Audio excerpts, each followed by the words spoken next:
Notre sens public continue. Je vais recevoir dans un instant 3 jeunes élus, 3 jeunes maires pour parler de l'engagement. Pourquoi ont-elles choisi de se présenter, d'œuvrer pour l'intérêt général? Ont-ils des regrets ou alors au contraire de l'enthousiasme à revendre? Avant de retrouver les maires de Gannat dans l'Allier, Laval en Mayenne et Vinzieux en Ardèche, on vous emmène à Saucey-les-Pins. On est dans les Bouches-du-Rhône où Clémentine Louise a rencontré Maxime Marchand. Il a 34 ans aujourd'hui. C'était le plus jeune maire du département quand il a été élu en 2020. Regardez.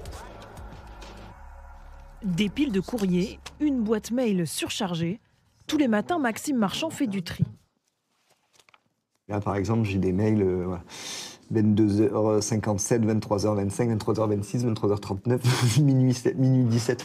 Tous les matins, on se lève et il y a un nouveau truc. C'est hallucinant. Mais souvent des trucs qu'on n'aurait pas imaginé, mais tous les jours, il y a un truc. Il faut être au courant de tout, il faut à peu près savoir ce qui se passe partout. Les gens peuvent vous parler de tout et son contraire, et donc il faut quand même savoir leur répondre sur les différents sujets qu'ils peuvent aborder. Et pour suivre tous les dossiers de sa commune, le jeune maire s'impose une discipline de fer. Car à seulement 34 ans, il sait qu'il doit prouver à ses administrés qu'il est capable d'assurer sa mission. Alors chaque jour, il enchaîne les rendez-vous. Alors là, on va à l'école. La semaine dernière, on a animé les élections des conseillers municipaux des enfants. Ouais. Et donc cette semaine, on va leur remettre leur écharpe et le petit package pour ceux qui ont gagné les élections. Et lorsqu'il descend dans la cour, tous les enfants connaissent le maire. On est une famille d'ici, donc entre ceux avec qui j'étais à l'école, qui ont eu des enfants, les autres qui sont les amis de mon fils et tout, je les connais un peu tous. Voilà. Mais ça va, mon beau ?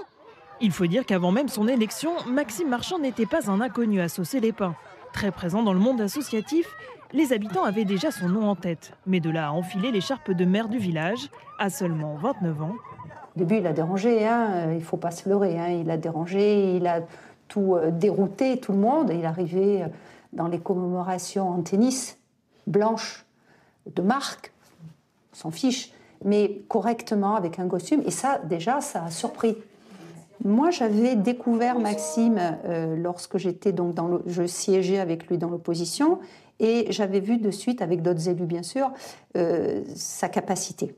Un potentiel et une équipe expérimentée qui pousse Maxime Marchand à se représenter aux élections municipales en mars prochain. Car depuis presque 6 ans, le jeune élu a réussi à s'imposer. En août 2020, soit 2 semaines après mon élection, on a subi le plus gros incendie de la saison des feux de forêt en France.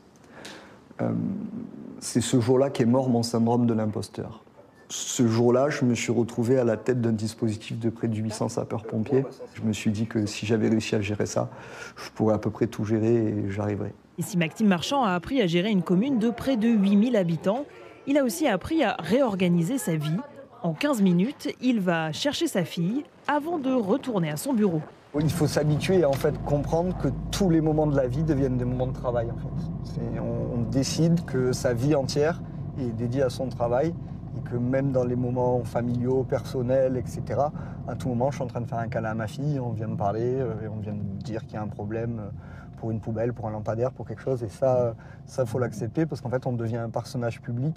Maxime Marchand travaille entre 60 et 70 heures par semaine pour un salaire... Le mois dernier, j'ai touché 1 578,93 € d'indemnité en tant que maire de à peu près la 1000e commune de France. Et c'est pas le sujet, moi je me plains pas de ça, je suis pas là pour réclamer quoi que ce soit. J'attire juste l'attention sur le fait que si on veut que plus de gens s'engagent, il y a un vrai sujet autour de ça, parce que aujourd'hui, dans le marché du privé, la compétence, elle se paye. Et donc, dans l'engagement public, comment on fait par rapport à tout ça? Maxime fait partie des 4% de maires de moins de 35 ans qui, pour la grande majorité d'entre eux, se représenteront en mars prochain. Et j'accueille sur ce plateau, on est toujours au congrès des maires de France, tout près de la salle où se déroulent tous les grands discours. Et j'accueille des jeunes maires qui s'engagent. Véronique Pouzadou, bonsoir et bienvenue. Bonsoir. Vous êtes maire d'hiver droite de Gannat, vice-présidente de l'association des maires de France. Vous avez été élue à l'âge de 31 ans en 2014. Je laisse tout le monde faire le calcul. Gannat, c'est combien d'habitants? Dans l'Allier, évidemment. Dans l'Allier, c'est 5600 habitants. 5600 habitants. Vous êtes également présidente de la la communauté de communes de Saint-Pour-Saint-Sioule-Limagne. Florian Bercot, bonjour. Vous êtes le maire d'Hiver Gauche de Laval et président de Laval Agglomération, initiateur du Printemps des maires. Et je crois que Hugo Biolay, qui est sur ce plateau, est membre fondateur. Vous êtes le plus jeune maire d'une grande ville, élu à 30 ans en 2020. 49 000 habitants, un peu plus, Laval. Un peu plus, 49 500. Allez, on arrondit à 50 000. Allez, on va dire que vous êtes maire d'une commune de 50 000. Vendu. Hugo Biolay, bonsoir. Bonsoir. Bienvenue à vous aussi. Vous êtes maire place publique de Vinzieux, plus jeune maire de France. Vous avez 24 ans, élu à 18 ans. Vinzieux, c'est dans l'Ardèche. 500, un peu plus de 500 habitants, c'est ça? Exactement. Bon, ok. J'avais 520, donc... on est même à 550. Eh ben génial, si ça progresse, voilà une très bonne nouvelle. Et Michael Darmon est resté à mes côtés, éditorialiste politique, qui connaît très bien Saucé-les-Pins, où on était en reportage. Voilà, c'est un plaisir de découvrir Saucé-les-Pins. Eh ben voilà, et l'engagement de son maire. Bon, l'engagement, c'est le maître mot de ce débat, vous l'avez compris. Véronique Pouzalou, pourquoi vous êtes devenue maire? Une question existentielle presque. Pourquoi je ne sais pas en une minute. Simplement, j'avais envie de faire des choses concrètes dans le territoire qui m'a vu grandir. Ouais. Donc comme j'ai des parents qui étaient commerçants, petits chefs d'entreprise, ils nous ont toujours dit, on est 3 filles à la maison, les filles, faut faire ce que vous aimez. Ils nous ont toujours poussé dans ce sens-là.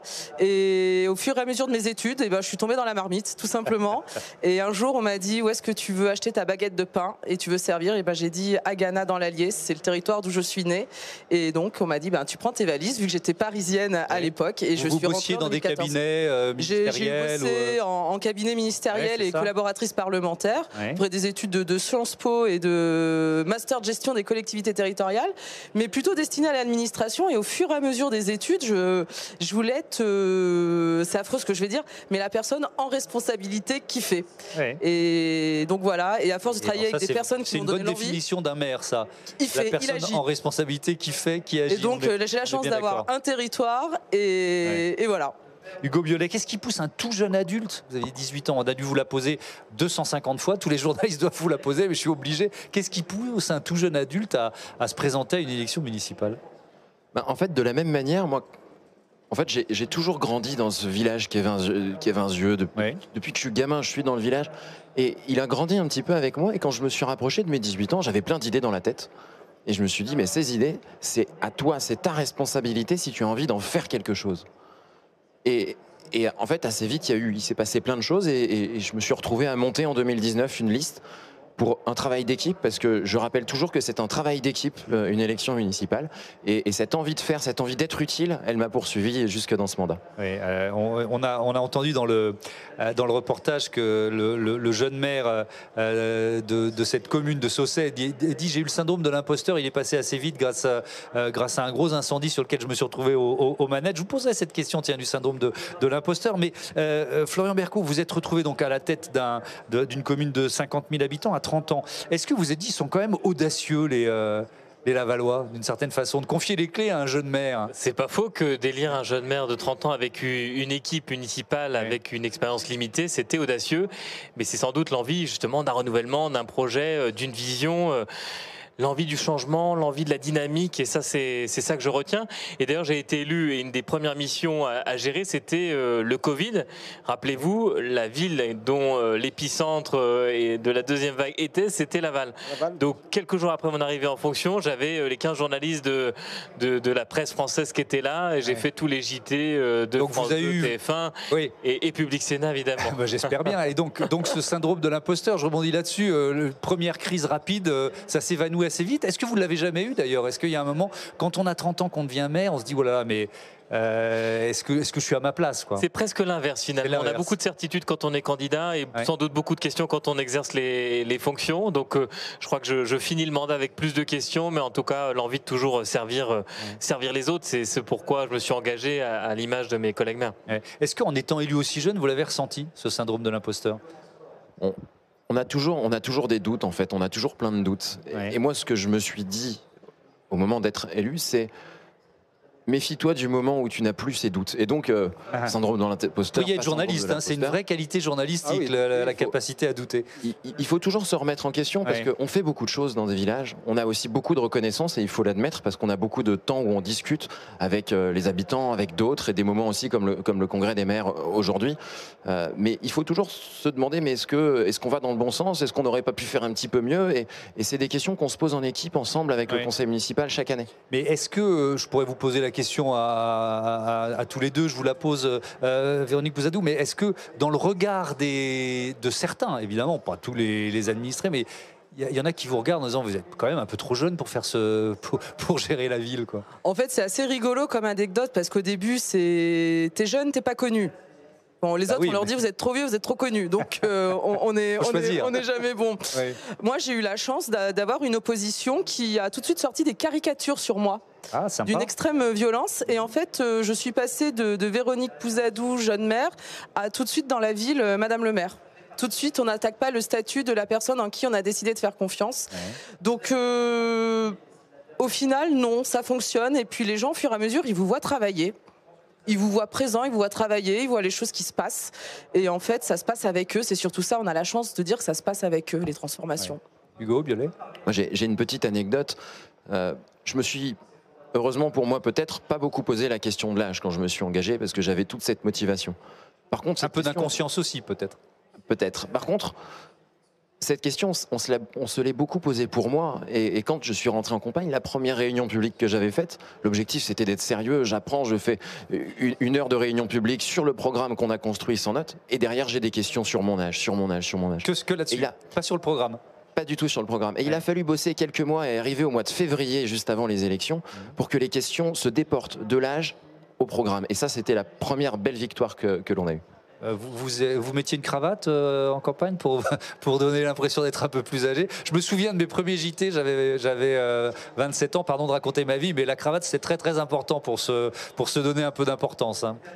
Ce qui est important, c'est d'être soi-même. Donc, mais oui, non, mais c'était une blague. Ça t'arrive comme ça. Voilà. Oui, mais alors c'est vrai qu'on a du procès en jeunisme et donc de pouvoir incarner la fonction et de nous faire appeler Monsieur le maire, ça n'empêche pas que moi aussi on m'appelle Florian. Mais je trouve que la cravate, c'est comme l'habit de travail. On va avoir voilà. Et donc moi, je le fais par respect de mes concitoyens, de mes administrés. Après, toute taille de commune, voilà. Mais ça me paraît important. Parce qu'on pourrait vous attendre sur un look plus jeune. Vous voyez ce que je veux dire ? Ça n'empêche pas le week-end de s'habiller comme on le souhaite, surtout qu'avec 3 jeunes enfants. Faire attention aux tâches sur les costumes, mais en tout cas la semaine, surtout le lundi matin, j'ai plutôt tendance à mettre la cravate. Bon. C'est vrai que nos 3 édiles, en fait, c'est un atelier pratique de ce qu'on apprend à l'école quand on apprend le CID, aux âmes bien nées, la valeur n'attend point le nombre des années. Voilà une très bonne maxime. Alors, il y a beaucoup d'éléments qui étaient intéressants dans le reportage de Clémentine Louise, notamment sur l'argent. On va parler porte-monnaie, tiens, un petit peu. Est-ce qu'il faut mieux payer les maires ? Je commence avec vous, Florian Berco. Alors déjà, on est, j'imagine, quand même un peu mieux payé quand on est maire d'une ville de 50 000 que d'un village de 500. Oui, c'est vrai. Alors moi, j'ai la chance de cumuler finalement la ville et l'agglomération, ce qui permet d'avoir une indemnité plus conséquente que mes collègues maires. Moi, je pense pas que dans les villes de notre taille, ce soit le sujet. Il faut bien indemniser si on veut aussi des élus incorruptibles. Il faut être très clair sur les frais de représentation que moi, je n'ai pas délibéré à la ville de Laval. Il y a beaucoup de fantasmes autour de ça. Je pense qu'il faut avoir les mêmes droits, les mêmes points de cotisation pour la retraite. Et donc ça, c'est important de sécuriser. Il y a un coût pour la démocratie, le coût des élections, le coût de la rémunération, le coût des cotisations retraite évidemment. Mais ni plus ni moins, je pense que c'est important. C'est totalement transparent, c'est voté. Donc moi, je gagne... Donc vous gagnez combien ? Moi, je gagne à peu près 5 500 € net, ville et agglo confondus. Donc moitié pour la ville, moitié pour l'agglomération. C'est 300 millions d'euros de budget, à peu près 1800 agents et 90 heures semaine. Et alors, à l'autre bout, à 500 habitants, on gagne combien ? Alors moi, je gagne à peu près 1200 € net par mois, dont seulement 760 € pour le village de Vinzieux. Et c'est aussi beaucoup d'heures, etc. Et ça pose beaucoup de questions parce qu'il n'y a pas de frais de représentation. Et dans tout cet argent qu'on gagne, en réalité, on en dépense quasi autant sur nos frais de mandat, qui sont celles de personnes qui sont actives et qui font tout un tas de trucs. Et moi, une question que je me pose beaucoup, parce que des fois c'est un petit peu compliqué, il faut bouffer, il faut se loger avec tout ça, en plus d'exercer notre mandat. Mais c'est que j'en fais aussi un combat que j'ai pas envie de laisser la politique uniquement à ceux qui en ont les moyens. Donc il faut mieux payer les élus.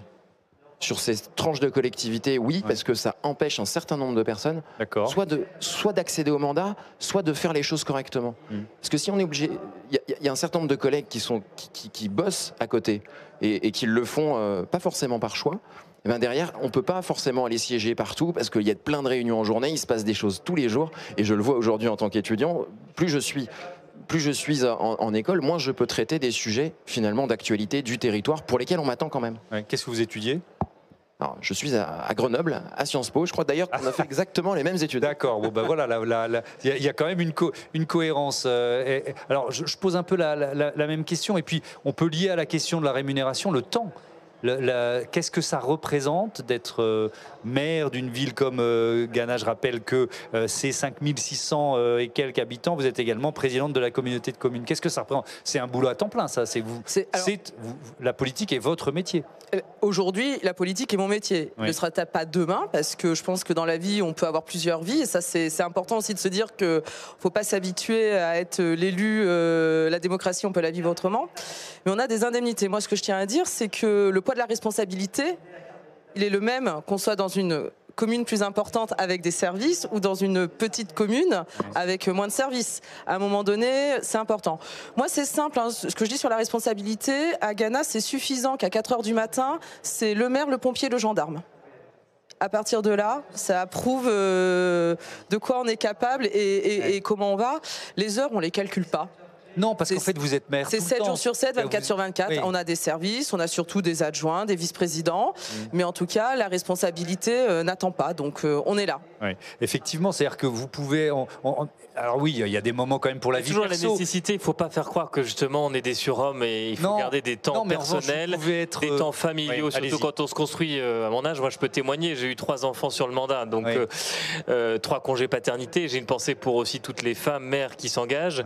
Léonore Monconduit, la maire de Poitiers, qui a eu beaucoup de difficultés lors de son congé maternité pour se faire remplacer. Il y a quand même un vide juridique qui est en train d'être traité par une proposition de loi, et ça c'est important, mais il faut aussi respecter les temps privés et évidemment les temps familiaux. Ça n'empêche pas de travailler énormément et d'avoir la responsabilité permanente. Tous les administrés ne le font pas. Quoi. On entendait dans le reportage. Pardon, l'équipe. Je suis emballé par ce débat. Moi, je m'engage aussi. On entendait dans le reportage raconter. Bon moi, je suis à la crèche. Je suis en train de câliner ma petite fille que je viens de récupérer. Et puis il y a quelqu'un qui vient me parler des poubelles, des horaires de sortie. Et ça peut être normal. Mais l'important que derrière le maire, et vous, on est là pour parler du congrès des maires. Il y a des adjoints au maire. Il y a des conseillers délégués. Il y a des conseillers municipaux. Et donc c'est quand même toute une France qui se met en mouvement, qui s'engage, et derrière nous on a quand même toute une équipe au travail qui est responsable, et ça c'est important de le dire. Ce travail en équipe, c'est quelque chose de nouveau quand on compare au monde de l'entreprise. Mickaël, on vient d'entendre là, et on a encore une bonne 20-25 minutes avec nos invités pour comprendre la source de leur engagement. Ils prennent leur mandat au sérieux, ils sont investis, et ils nous racontent peut-être aussi une génération pour qui la politique elle est digne d'intérêt, et ça c'est une vraie bonne nouvelle. Et on ne va pas s'en priver, parce que les bonnes nouvelles, elles sont très très rares, hein, comme on le sait, et on a souvent parlé. Alors c'est vrai, hein, on les dit désabusés, dépolitisés, on les accuse de ne croire en rien, de ne plus voter, de remuser la vie publique au grenier de la République. Et bien c'est faux, on voit bien. En réalité, l'engagement politique des jeunes n'a pas disparu, il a muté, il s'est réinventé et il s'est affranchi des cadres et des codes qui, eux, peinent effectivement à évoluer. Alors on s'engage pour des causes, dans des associations, dans des collectifs, et il faut regarder effectivement cette évolution en face, parce que il est certes assez facile de reprocher l'indifférence à une génération plutôt que de reconnaître un fait. En fait, nos institutions, tout simplement, nos partis, nos codes politiques parlent souvent une langue morte. Pourtant, vous regardez les jeunes, quand ils prennent la parole, c'est constater une autre vérité. Ils débattent, ils militent, mais ils le font absolument autrement. C'est un engagement moins vertical, moins partisan, mais souvent beaucoup plus exigeant. Pas question, effectivement, de laisser s'enfermer dans des structures, des usines à gaz opaques, les partis un peu à l'ancienne. Ils veulent de la sincérité, du concret et de l'engagement. Qu'est-ce qui les fait descendre dans la rue ? Alors, en général, ce sont les questions liées au climat, aux enjeux de liberté au sein de la société, féministe, droit personnel, liberté de choix. Et même si, on l'a compris tout à l'heure, dans une proportion non négligeable, eh bien, des jeunes peuvent se prononcer pour des partis extrêmes, extrême droite ou extrême gauche, eh bien, bon courage aux dirigeants qui voudraient avoir une tentation totalitaire, parce que les jeunes ne se laisseront pas faire. Ça, effectivement, on le sait bien. De toute façon, on sait bien qu'il y a un problème avec le pouvoir en France, entre le pouvoir et les jeunes. Souvenons-nous de la confrontation. Alors nous, on va s'en souvenir. Voilà, nos invités, peut-être un peu moins. Ils ont la culture politique, donc ils la connaissent. Je pense que j'ai pas connu Mozart, mais tout le monde sur ce plateau. Entre Daniel Balavoine et on parle de Mitterrand et Balavoine, ça vous parle? C'était absolument affronté. Souvenez-vous d'un Jacques Chirac en pleine campagne du référendum en 2005 face à des jeunes qui disaient « je ne vous comprends pas ». On comprenait bien effectivement le problème. Et encore plus récemment, des confidences présidentielles de l'actuel président Emmanuel Macron, très intéressantes, étonnantes, qui ont fait couler peu d'encre d'ailleurs. C'était en juillet, il a confié ça à Manuel Carrère qui l'accompagnait en Groenland en disant « je n'ai jamais été un adolescent, je n'aime pas les adolescents ». Je ne les comprends pas. Ma femme, elle, les comprend. Bref, un adolescent, c'est pratiquement un primo-votant, ou en tout cas quelqu'un qui va bientôt peut-être s'engager. On l'a vu avec vous, et quand on voit la misère aussi parfois dans laquelle les étudiants sont obligés d'être confrontés, eh bien, effectivement, les jeunes ne sont pas apolitiques. Ils sont tout simplement allergiques au spectacle souvent affligeant que donne la politique en ce moment. Merci beaucoup. Mickaël, est-ce que vous faites de la politique autrement, Véronique Posadou? Est-ce que vous avez ce sentiment-là? Parce que je vous pose volontairement la question parce que, en fait, très vite après vos études, vous rentrez dans une, entre guillemets, carrière politique. Donc on peut se dire que vous avez été formaté par les hommes politiques avec qui vous avez travaillé. Vous voyez ce que je veux dire? Alors, je pense que j'ai été formatée, mais j'ai surtout été formatée par quelqu'un qui venait pas de la politique, c'était David Douillet. Oui. Donc, avec la question de dire quand il y a un échec, c'est forcément de ta faute, donc tu te remets en question, ma grande. Ça, c'est le sportif, donc, le judoka, le champion olympique qui parle. Et donc, je crois que c'est ce qui formalise complètement mon engagement local, c'est de se dire on se remet en question, pourquoi il y a un échec, pourquoi on y va. Et l'engagement avec les jeunes... Et donc, vous avez le sentiment de faire, pardon de vous interrompre, mais vous avez le sentiment de faire de la politique autrement parce que vous avez votre âge? Alors, je ne suis pas sûre de faire de la politique autrement, mais par contre, je pense que je suis en faculté d'intégrer plus de jeunes que nos prédécesseurs l'ont fait. Alors, il y a les conseils municipaux de jeunes, il y a toutes les interventions qu'on fait dans les collèges et lycées, et on a un côté très accessible. Moi, mon maire de commune, je n'allais pas le voir. Aujourd'hui, je ne dis pas que les enfants viennent nous voir, mais si, et on fait des choses avec eux. Donc, je pense que c'est important de se dire, même si j'ai les codes de l'ancienne génération, parce qu'il les faut aussi pour compter dans notre France centralisée, on a quand même sur le local un territoire d'expérimentation où on met les gens à l'honneur et nous on se rend compte que incarner le pouvoir, c'est pas être devant, c'est plutôt faire le 360 et permettre à des talents de s'exprimer. Et je crois que les jeunes sont d'accord avec ça.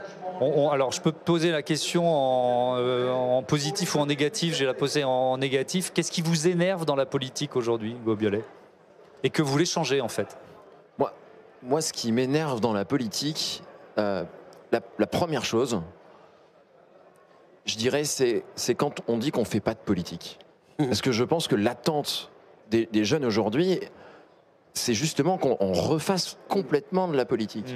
Et quand on descend dans la rue pour les questions environnementales, pour les questions des inégalités, c'est parce qu'on a envie que les choses changent. Et moi, si je me suis engagé il y a quelques années, c'est parce que j'en avais aussi un peu marre d'entendre tout le temps pourquoi est-ce qu'on ne va pas pouvoir changer les choses, plutôt que comment est-ce qu'on va pouvoir les changer. Ça, c'est le premier élément, et il est extrêmement fort. Et moi-même, il y a quelques années, quand j'ai commencé à m'engager, je ne me disais pas que je faisais de la politique, parce que c'est devenu un gros mot. Et puis, la deuxième chose qui... Pardon, je vous interromps, parce que là, vous êtes maire d'une commune de un peu plus de 500 habitants. Bonne nouvelle, pour ceux qui nous rejoignent, la commune est passée de 520 à 550 en assez peu de temps. Mais c'est un super bon signe dans une commune rurale, il faut le dire. Est-ce que vous voyez plus loin?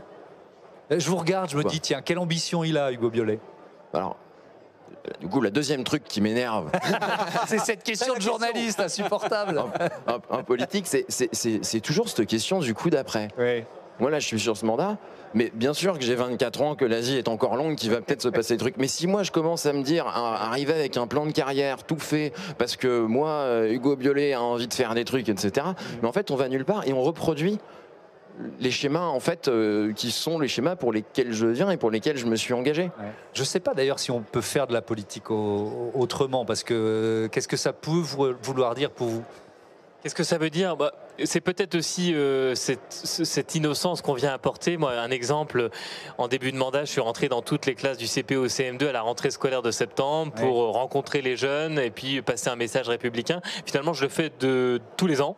C'est devenu un rituel et effectivement, j'ai un lien qui s'est construit avec une génération qui vient et finalement, peut-être une sensibilité qui se crée au fur et à mesure de l'âge, une pensée qui se façonne. Et en tout cas, moi, c'est ça qui m'anime, c'est les liens interpersonnels qu'on peut créer, l'échange direct. Et ça, c'est ce qu'il y a de beau. Est-ce que c'est autrement? Je ne sais pas. Mais en tout cas, il y a une vraie volonté d'y mettre des convictions et de grandir avec les missions qui nous sont confiées. Oui, Michael? Oui, en tout cas, je ne sais pas si c'est de l'endroit ou s'ils font la politique autrement, mais on a très envie de savoir s'ils veulent continuer pour un deuxième mandat. On a quand même le sentiment que la conviction qui vous anime va vous amener à vouloir postuler pour être élu. Michael, faites le job à ma place, donc allez-y. Voilà. Oui, c'était une très bonne question. Véronique Pouzadou, pour commencer. Est-ce que vous l'avez déjà annoncé ou est-ce que vous nous l'annoncez en exclusivité? Alors, comme je pensais bien qu'au congrès des maires de l'AMF, on allait me poser la question, j'ai annoncé officiellement à tous les Ganatois que je me représentais et on a lancé nos ateliers participatifs parce que c'est pas parce qu'on est élu sortant qu'on sait tout et je pense que c'est le temps de se remettre en question sur dire quelles sont les priorités des Ganatois. Ouais. Donc oui, je vais essayer de continuer mon engagement. Hugo Biolay, vous représentez? Alors, moi, je ne me représente pas, on se représente. Je remets toujours l'équipe. Je remets toujours l'équipe au centre parce qu'en fait, sans cette équipe, moi, je ne serais pas là aujourd'hui, je ne serais pas sur ce plateau. Il y a plusieurs listes chez vous, dans un village de 550 habitants. On verra en février. C'est pas sûr, on verra au mois de mars. Ouais. Et pourquoi je me représente? Parce qu'il y a plein de belles histoires qui s'écrivent au village.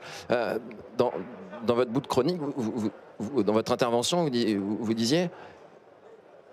On a beaucoup d'informations négatives qui nous arrivent, etc. Quand je discute là, quand on discute avec les maires sur le salon, mais le nombre de projets un peu fous qui se font, qui répondent à des projets concrets, moi l'espoir dans l'avenir, je le vois là, je le vois dans les discussions avec les autres élus, quoi. Ouais. Ça vous sert à ça, un congrès des maires, tiens, à voir les bonnes pratiques, à voir ce qui marche ailleurs pour se dire je vais le faire chez moi aussi? Ah oui, je pense que c'est important d'être toujours avec ses pairs en échange et dire mais comment tu as résolu ce problème-là? Parce qu'on est là pour partir du réel et évidemment construire un idéal et pas l'inverse. Peut-être ce qu'on peut voir du monde politique aujourd'hui, on est vraiment les deux pieds dans la glaise et on avance et on se compare, on s'entraide, on a des groupes WhatsApp entre nous, on a des mouvements comme le Printemps des maires où on parle de ce qui est la plus belle mission des maires, c'est de provoquer l'amour autour de nous. Finalement, là où on nous promet la peur de l'autre, le repli sur soi, nous au contraire, on peut célébrer les mariages, on peut dire à l'échelle d'une classe, entendez-vous, et si vous entendez à l'échelle de classe, ça se vivra mieux à l'échelle de l'école et on pourra peut-être vivre bien à l'échelle d'une ville. Non mais c'est important de redire que à longueur de journée, on entend les maires vont démissionner, c'est catastrophique. Évidemment, mais vous trouvez une fonction aujourd'hui dans le monde économique, dans le monde de notre société qui est facile. Au contraire, je pense qu'on a des maires qui sont résilients, qui ont envie, et la preuve, il y a plus de maires à vouloir se représenter que sur le précédent mandat.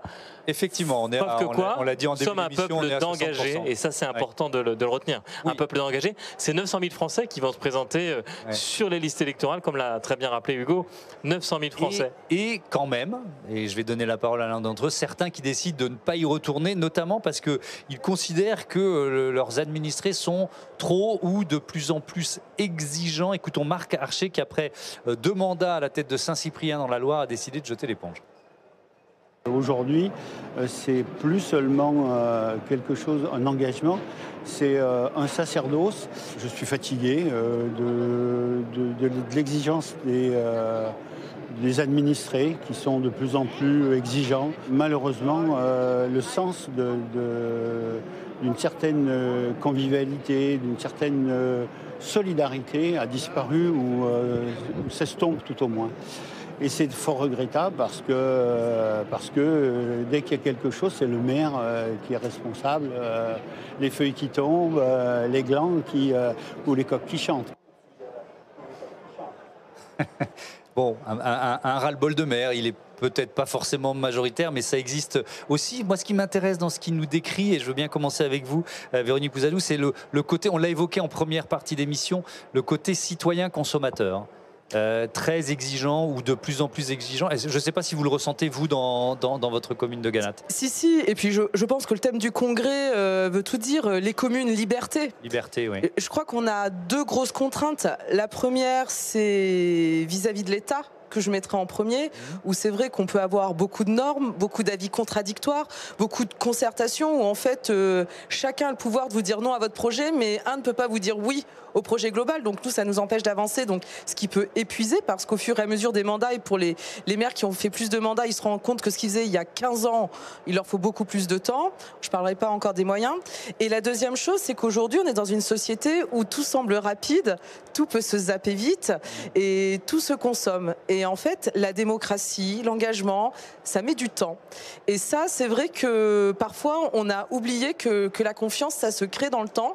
Donc il faut pouvoir le rééquilibrer avec nos concitoyens. Certains consomment, d'autres nous soutiennent. Il faut arriver à trouver le bon milieu, mais on peut comprendre que certains maires sont épuisés. Ouais. Je trouve ça très intéressant ce que vous venez de dire sur la rapidité de la réponse.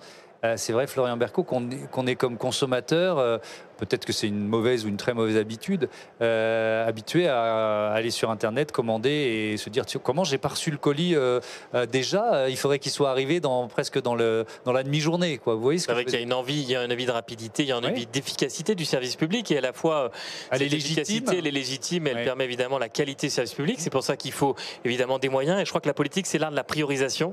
C'est aussi un rapport de force, et donc c'est pour ça que prioriser est important. On a tendance à vouloir tout faire tout le temps, promettre tout le temps, et il faut sortir de la parole performative pour évidemment être dans cette confrontation et la réalisation du service public. Après, être maire, c'est finalement marcher sur deux jambes, à la fois être dans la machine à laver du quotidien, évidemment, servir les 4500 repas le midi dans les EHPAD et les communes à l'aval, laver la ville tous les jours, et de l'autre, justement, penser le temps long, de l'urbain, de l'urbanisme, des grands projets, et ça, c'est à la fois passionnant, mais ça peut être compliqué, parfois en contradiction, et donc je pense qu'il faut pouvoir expliquer, faire de la pédagogie, et toujours parier sur l'intelligence de nos concitoyens. Moi, je me rends compte qu'ils savent très bien faire la part des choses. On est un pays effectivement un peu complexe. Et pas pourtant, facile à gouverner, vous savez, dimanche prochain, je serai au repas des aînés traditionnel. Chaque année, j'y vais avec mon député Guillaume Garot. Et au député, on va lui poser des questions sur la retraite, sur le pouvoir d'achat. Et puis au maire, on va lui poser les problèmes de voirie et de propreté. Donc, je pense que le citoyen est bien plus intelligent qu'on le pense. Alors, je vais vous poser la même question à tous les trois. Vous allez avoir le temps d'y réfléchir. Une action particulièrement marquante, emblématique du mandat écoulé. Voilà, c'est toujours difficile de répondre à cette question. C'est pour ça que je vous laisse un peu de temps, parce que ça vous oblige à choisir. Et choisir, c'est renoncer. Michaël Darmon, on est presque à la fin de ce débat. Quand on est confronté comme ça à des jeunes élus qui disent « je continue, j'y retourne », et même si nos concitoyens sont de plus en plus exigeants, je continue de faire de la politique. Comment vous réagissez à ça? Quelle leçon vous en tirez? Je vais en dire la leçon qu'effectivement, l'avantage d'avoir ces retours de terrain, c'est que ça permet d'équilibrer ce récit médiatique permanent que nous avons auquel on participe, contribué à propager, absolument, il faut le dire, qui consiste à dire qu'il n'y a pas d'envie, il y a une sorte de déprime française. Oui. Et en réalité, plus on va au profil du terrain, plus on rencontre effectivement des porteurs d'initiatives, des envies, des gens. Plus la question est nationale, plus la déprime s'explique, et plus on va dans un maillage fin, et on s'aperçoit à quel point les choses sont beaucoup plus complexes que ça, sont effectivement avec de l'espoir, et on comprend bien que là se trouve au fond la solution. Peut-être que ceux qui sont au sommet de l'exécutif devraient un peu plus s'entendre. On a vu une fois de plus la scénographie importante qu'on retiendra notamment de ce qu'on appelait le macronisme. Ça a été cette volonté d'aller voir comment ça se passait au plus près des terrains. Cette fameuse formule du dernier kilomètre entre le guichet et la population. Ça reste encore à combler, mais ce que l'on sent, c'est que sur le terrain, il y a une grande envie de dire, eh bien oui, on est au 21e siècle, oui, on peut changer, oui, des populations même d'un certain âge vont élire des jeunes, parce qu'en réalité, c'est là justement que ça se passe, l'avenir est là. Allez, une réalisation emblématique. Qui veut commencer? Véronique Pouzadou. Alors, une réalisation, c'est plutôt un projet qu'on a apporté sur la communauté de communes. Oui. Et qui pour moi donne du sens, et je pense que c'est aussi pour ça que les maires ont plus de confiance, et qu'on donne du sens aux gens, et ça c'est important. C'est le programme d'éducation artistique et culturelle qu'on a réussi dans les 60 communes à mener. Donc dans toutes nos écoles du territoire, on a à minima une action sur l'éducation artistique et culturelle, et quand on arrive à faire par village des balades comptées qui sont construites par les citoyens avec l'école rurale et les personnels de l'EHPAD, les personnels d'EHPAD qui font les costumes et autres, et ben je crois que là on a vraiment touché du doigt qu'est-ce que le vivre vivre ensemble, qu'est-ce que l'ouverture sur l'autre et comment on s'arme pour être un bon citoyen de demain, en tout cas avec ses convictions et surtout sur un partage de valeurs. Donc moi j'en suis très fière sur cette ruralité. Hugo Biolay, qu'est-ce que vous avez choisi? Alors, quand je suis arrivé à Vinzieux, ça faisait 50 ans qu'il n'y avait plus de commerce. Et on a réussi en un an et demi à rouvrir un premier commerce dans la commune. Et c'est particulièrement fort pour deux choses. La première, c'est, je me rappelle du premier café que j'ai pu boire sur une terrasse à Vinzieux. Ouais. C'était un super moment. On a réussi à créer de la vie économique, on a réussi à créer du lien social. Mais aussi, ça dit quelque chose de plus fort.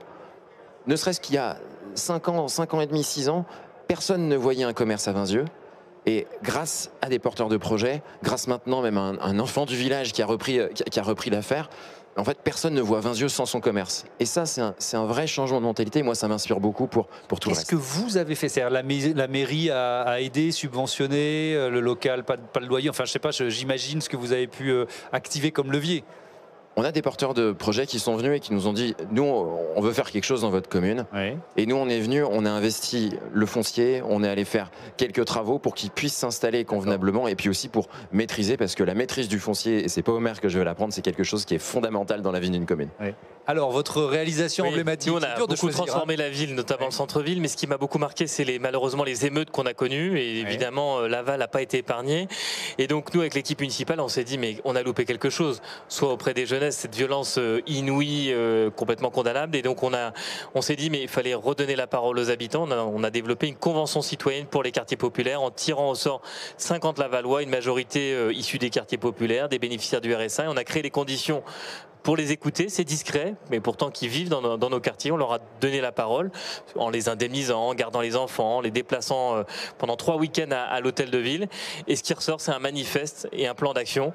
Et la conclusion, c'est 1, il faut faire réussir nos enfants dans les quartiers populaires, et 2, faire réussir ceux qui les entourent, c'est-à-dire les parents, évidemment toute la communauté éducative. Et je crois que c'est un beau message là aussi à lancer au gouvernement et dans le débat national. Ce qui nous rassemble, c'est la réussite de génération d'après. Et donc finalement, les maires, ce qu'on attend nous, c'est se vivre ensemble, c'est des artisans du lien et de la fraternité. Et ça a été une belle aventure humaine. Hein. Ouais, ils se sont rencontrés entre eux, ils se sont dit, mais en fait, on est voisins quasiment de palier ou de rue.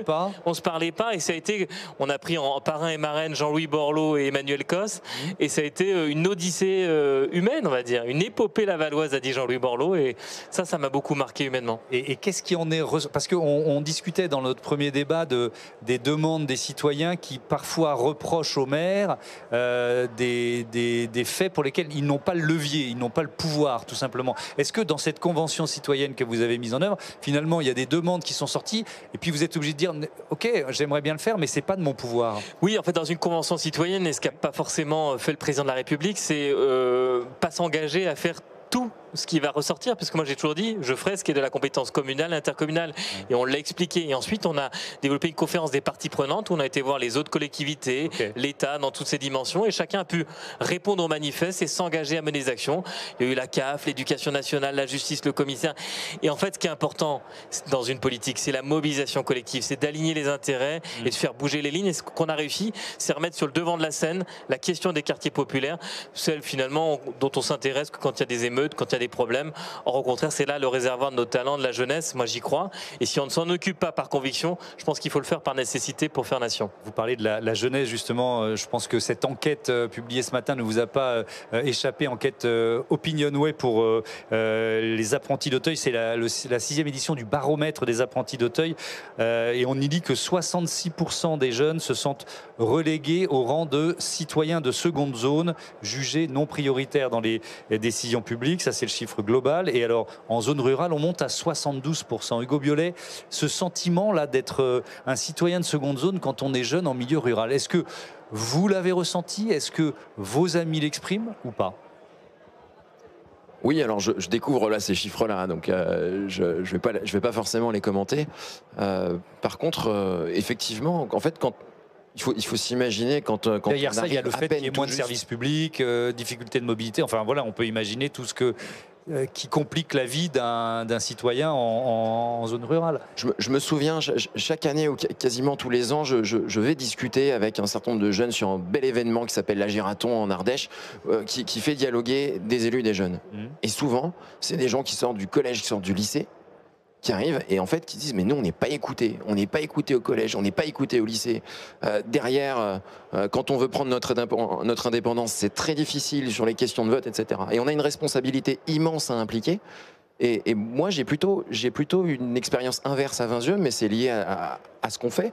On a impliqué un certain nombre de jeunes dans nos politiques. Ils voulaient faire quelques aménagements dans l'espace. Et bien on les a impliqués, on les a fait décider avec nous. Et derrière, après 1 an de travail avec un groupe de jeunes, j'en ai qui me disent moi, j'ai compris à ce moment-là que j'étais pas qu'un jeune, mais que j'étais aussi un citoyen. Ouais. Donc on a une responsabilité là-dessus. Ouais. Avec le corollaire de ces chiffres, Véronique Pouzalou, c'est que si on se sent citoyen de seconde zone, on ne va pas aller voter d'une certaine façon. Pourquoi j'irais voter puisque les politiques publiques s'occupent pas de moi? Non, mais moi je comprends très bien nos jeunes. Hein. Alors après, je vais peut-être provoquer, j'en suis désolée, mais quand sur les plateaux on vous explique qu'avoir une voiture c'est polluer, quand vous êtes jeune en ruralité, vous avez besoin de votre voiture.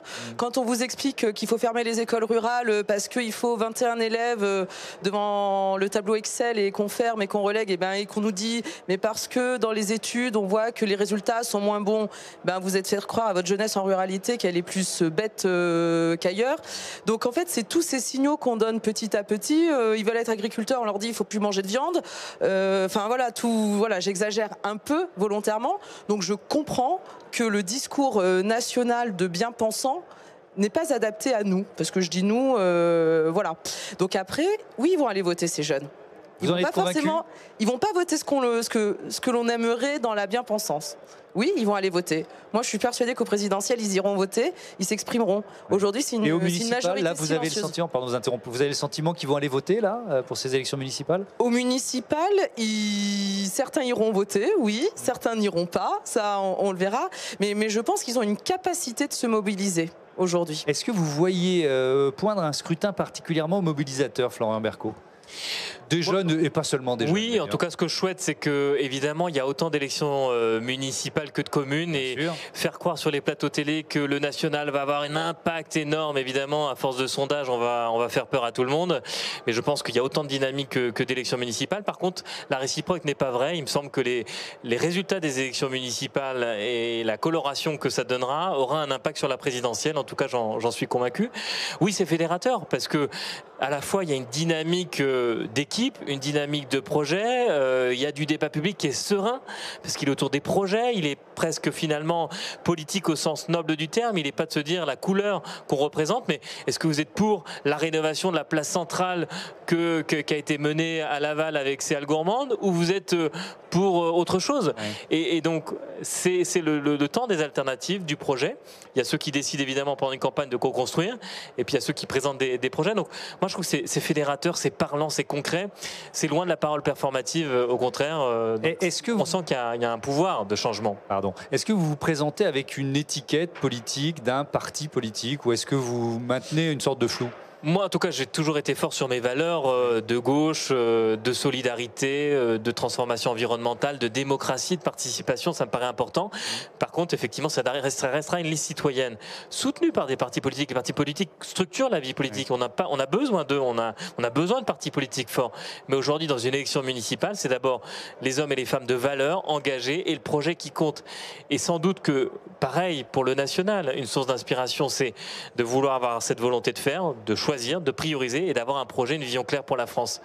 Moi, ça me frappe des choses simples, par exemple dans le débat public. Vous parliez de la voiture. Parlons-en.